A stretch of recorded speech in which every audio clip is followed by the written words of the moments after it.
Fundamentally, Nuzlocks are not very different from roguelikes. The whole point of a Nuzlocke is that you have a rule set where you can enforce a fail condition, which means some kind of way for you to lose and be forced to restart your save file. So since Pokemon is the Kickstarter of the Monster Tamer genre, I think one would expect that most Monster Tamer roguelikes are going to emulate a Pokemon Nuzlocke. So it genuinely surprised me when there were only 3 games I could find that were even similar to a Pokemon Nuzlocke. And what I found to be interesting after getting the opportunity to play these games is that a lot of them are similar to Pokemon Nuzlockes, but they don't really feel like one. And of course, by a lot, I only mean 2. So let's talk about those 2.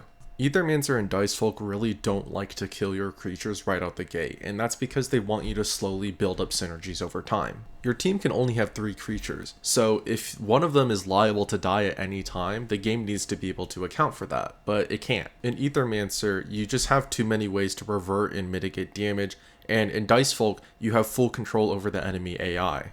That's not to say that these games are easy, but more so to communicate that if one of your creatures dies, it's not only a pretty big deal, but it's also probably your fault. But the thing is, that's not really how Nuzlocks work. Sacrifices are a tool. You sacrifice Pokemon on your team to get an advantage in fights. So if only, there is like a roguelike, I don't know, like a 3rd game, right, that encourages you to sacrifice stuff.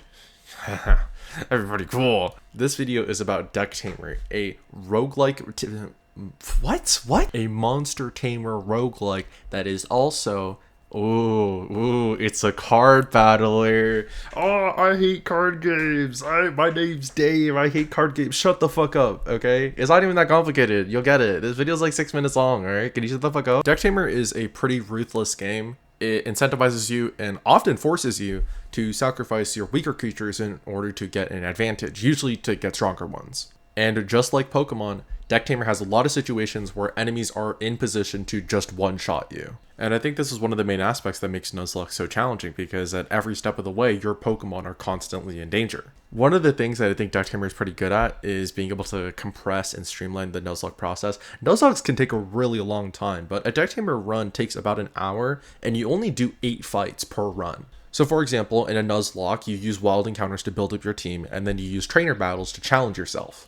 But in Deck Tamer, those 2 things are one and the same. The wild encounters are difficult, but they're also the only way to get new creatures. And the process to actually capture these creatures isn't really simple either. You have to get them to 1 health in order to guarantee catching them. So what ends up happening a lot of the time is that you have to choose between killing a creature, which is a lot easier, or taming them, which is a lot harder but gives you a permanent advantage. The choice that's being given to you here, the choice between killing something and taming it, is known as a value proposition. And Deck Tamer fucking loves that shit. They will give you as many value propositions as possible. Like, you know how in Pokemon you have Pokeballs and potions, which are used to catch and heal? Well, Deck Tamer consolidates both of those into food. You can either use food to tame creatures, or use food to heal your current ones. So literally every single time that you decide to use a piece of food, you are being presented with a value proposition.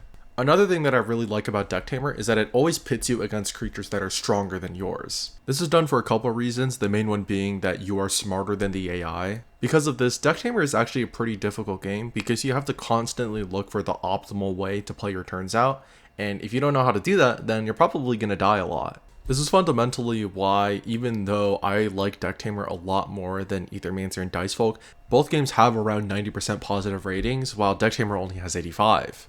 I read a lot of negative reviews for the game, and the general consensus is that the game is too difficult, even on easy mode. There was also a lot of discussion around how the game is really RNG dependent, or if you don't have a really strong team by fight 3, then you're just gonna die. And ultimately, I know most of this is bullshit. I play the game at the hardest difficulty, and I've literally only lost once before. I've played 15 runs.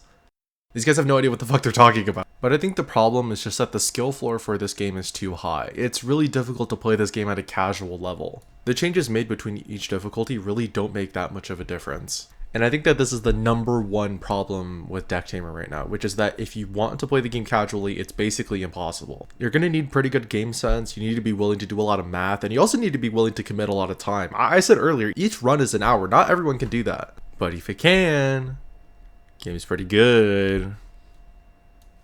Type shit. I don't know what to say at the end of this, man. I don't know. Just play the game. Play the demo. Play the demo. Actually, yeah, play the demo. Because Demo is pretty good, and it'll probably inform you on your purchasing decisions. Okay, bye.